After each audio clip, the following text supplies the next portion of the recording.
going to bring up a topic today of when you collect Milsurp rifles, should you really kind of get into reloading to kind of save yourself some money?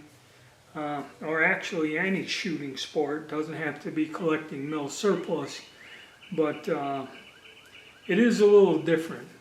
Say you get some of these really neat old guns, you know, kind of like this Argentine carbine here, and this one's in real nice shape. I mean, it's got a great bore, good condition, and there are several other guns that are a little bit more common that you'll find, and one of them somebody was asking me about is, I got this out, the French Moss 36 rifle. They were around, to me they're kind of common, but now the prices on these have gone way up. And the thing is, something like this, finding the 7.5 by 54 French ammo. I mean, when these guns came in, there was a ton of the stuff from Syria and that.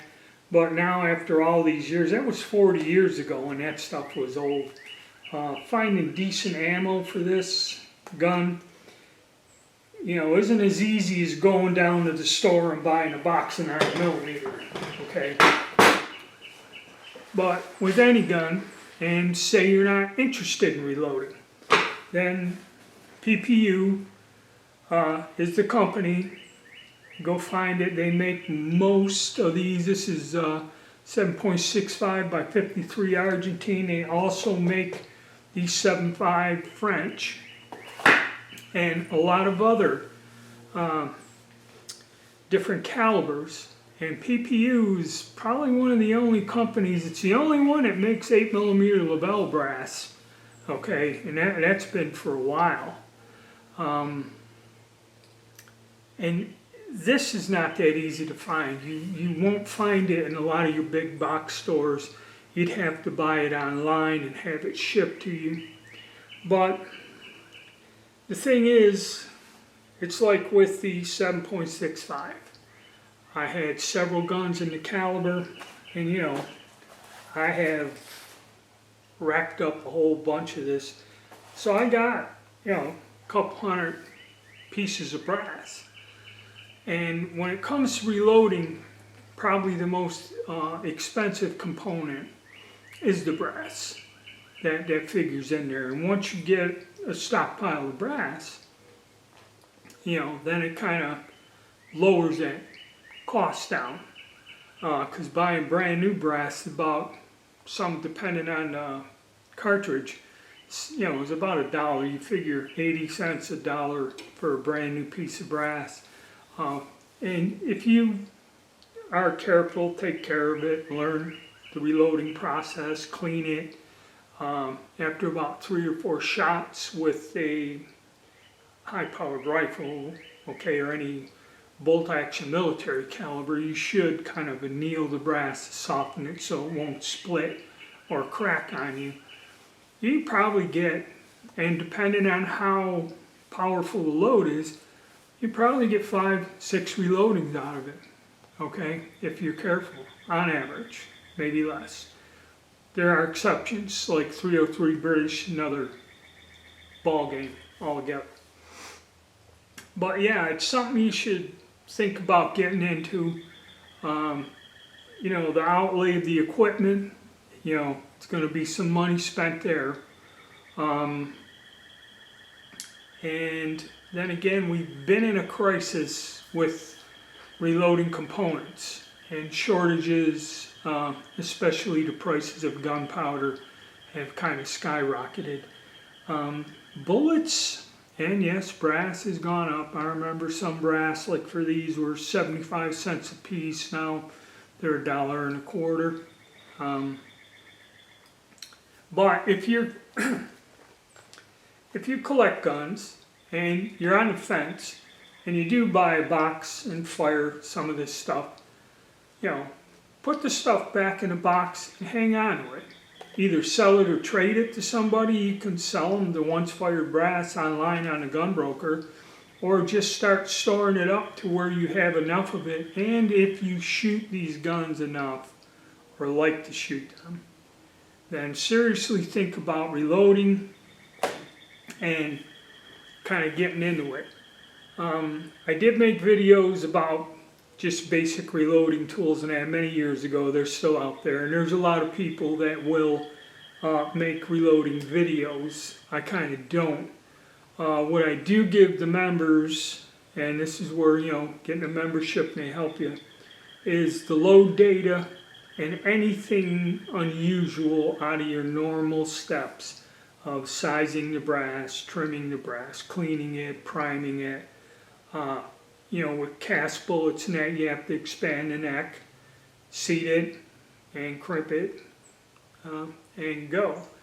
I don't make videos where I go, hey, we're going to talk about this caliber here, and I take the case out and I show you sizing the case, priming the case, putting powder in there. All of these things, once you learn them, are pretty basic, okay? There's very rarely anything you have to do to kind of trick out the load and that, other than experiment with the different powders, okay? And understand that certain cartridges need a certain powder. You just can't use, well, I have this on hand. Okay, it may be a fast-burning powder for pistol ammo. Well, it ain't going to work in a larger Mauser rifle, Kind of got to understand that. But it's something to think about, and I thought I'd bring it up because, surplus ammo I see on the forums where people have problems with this. And I remember when this stuff come in 15 years ago and it was old and being cycled out of use then. And shooting surplus ammo, and it's expensive now. It's not cheap. You're not getting 1,000 rounds for $90 like you used to. And a lot of those cartridges are obsolete, and they're probably no longer used by a lot of the military. The 8mm Mauser, 30-06, 7.5 French, I believe, is pretty much obsolete.